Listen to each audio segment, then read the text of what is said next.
Pierlotti, la troisième jeunesse de Madame Prune.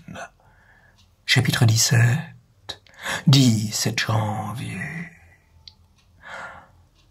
La pluie tombait drue sur la mer, qui en était comme criblée, qui semblait fumer au coup de fouet de ces milliers de gouttelettes cinglantes. Dans ma chambre du redoutable, la porte fermée, pour moins entendre ce perpétuel bruit des entrepôts bondés de matelots. Un tel déluge mettait avant l'heure une obscurité de soir. Le piano que je venais d'ouvrir avait ces sons feutrés des jours où il pleut, et la pédale sourde tout le temps maintenue à cause des voisins atténuait aussi la musique de Wagner, comme si on l'eût joué au fond d'une armoire close. C'était un passage de Tristan et Iseult que j'accompagnais d'une manière un peu distraite tout d'abord, et que mon serviteur Haussmann chantait à mi-voix.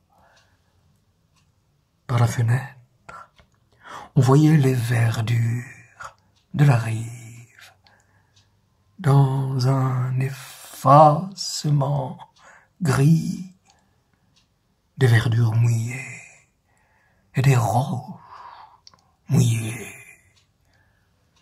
des feuillages qui se couchaient sous l'averse. On se sentait entouré d'eau, enveloppé de ruissellement. Porte fermée, la vie, le remuement, la clameur contenue des 600 hommes, entassés un jour de pluie dans les flancs du navire. Vous arrivez bien encore à travers les cloisons de fer. Mais c'était une symphonie si habituelle que vraiment on l'entendait à peine. On l'entendait même de moins en moins à mesure que le chant wagnérien vous prenait davantage, que la voix montait et que s'exaltait l'accompagnement.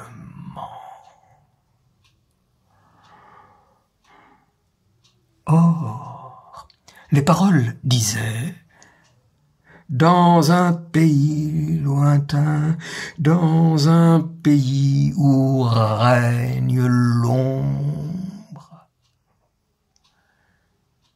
quand le canon tout à coup est venu ébranler notre maison blindée,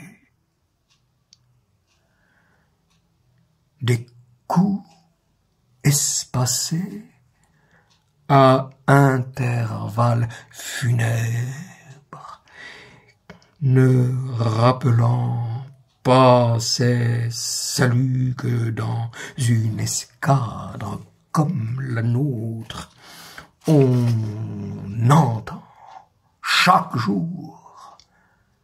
Et j'ai envoyé Haussmann aux informations. Il est rentré vite pour me dire du reste sans altération notable de sa figure joyeuse.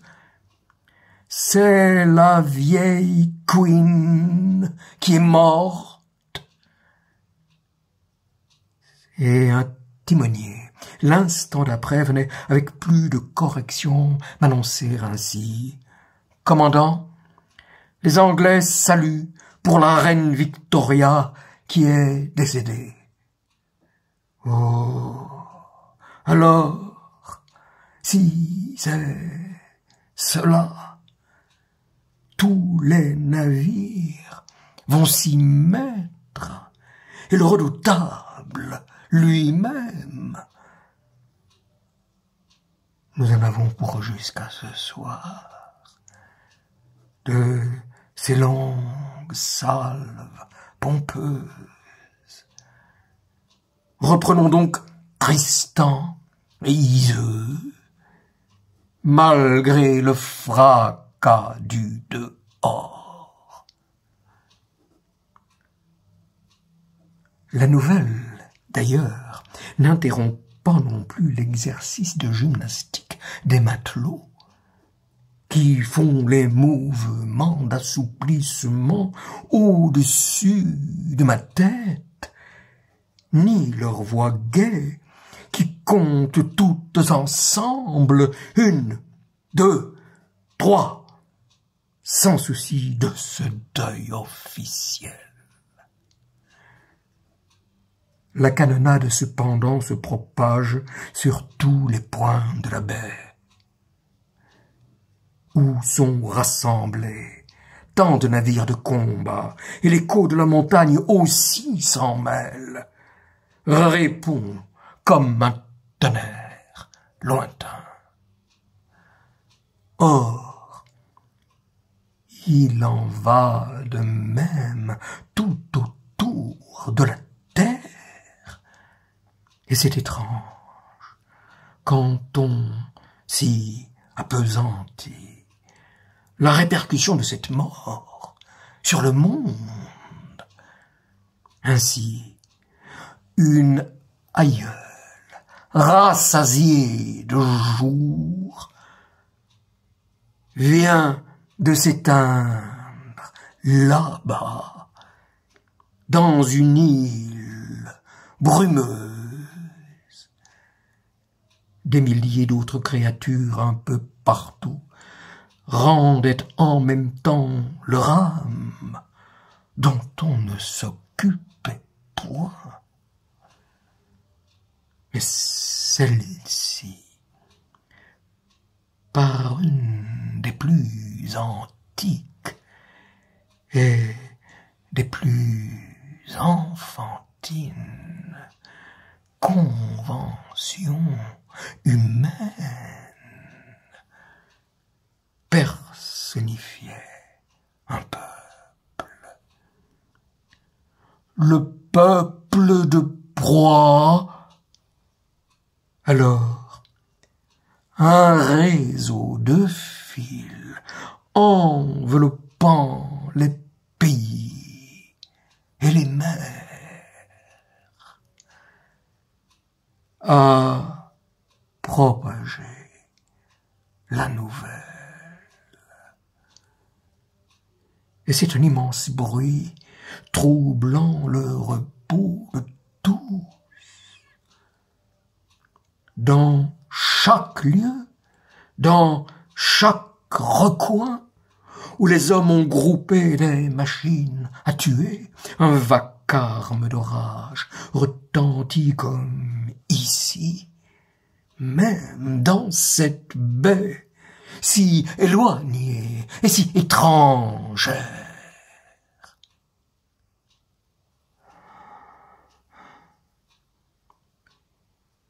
D'aucuns la disaient bonne et pitoyable aux souffrances, la si vieille reine qui vient de mourir.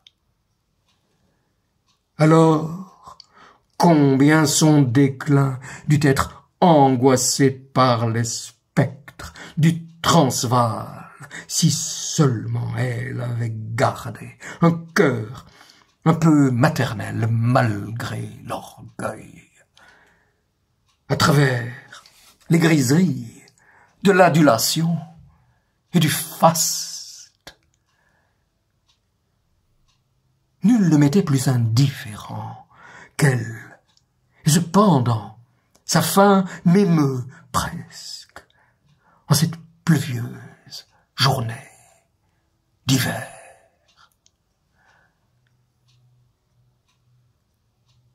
C'est qu'elle était souveraine bien des années avant ma naissance.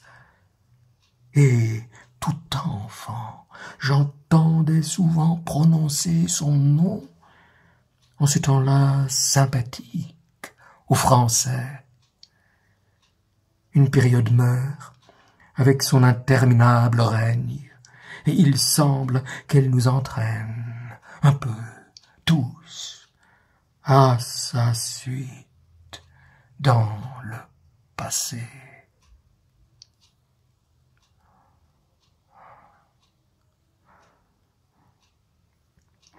Mais il était écrit que dans ce pays je ne pourrais rien prendre au sérieux, pas même un deuil royal. Voici maintenant que je pense à l'impression des moussemets dans toutes ces maisonnettes perchées sur la rive, d'entre les feuillages trempés de pluie, à leur surprise d'entendre ces salves qui ne finissent plus, les petits carreaux de papier, les petits châssis à glissière s'ouvrant partout dans ces logis frêles comme des jouets de Nuremberg, et des têtes gentiment comiques se risquant sous l'averse pour se demander les unes aux autres, après la révérence obligée, « Qu'est-ce qu'il y a, mademoiselle Tulipe? Qu'est-ce qui se passe donc, mademoiselle la Lune ?» Alors le sourire me vient, malgré moi, ce sourire irrésistible que me causent toujours les figures des moussemets ou des jeunes chats. Sur le soir, quand le vrai crépuscule s'ajoute à la pénombre des nuages et de la pluie, la canonnade, par degrés, s'apaise.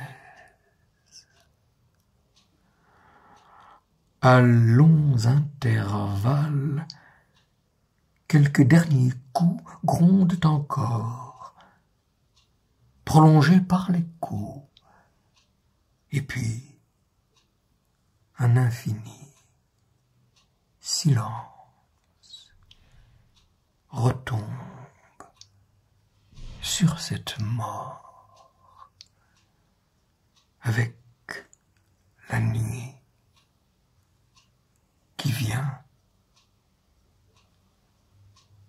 La page de l'histoire est tournée. La vieille dame orgueilleuse commence sa descente éternelle dans la paix peut-être. Assurément dans la cendre et l'oubli.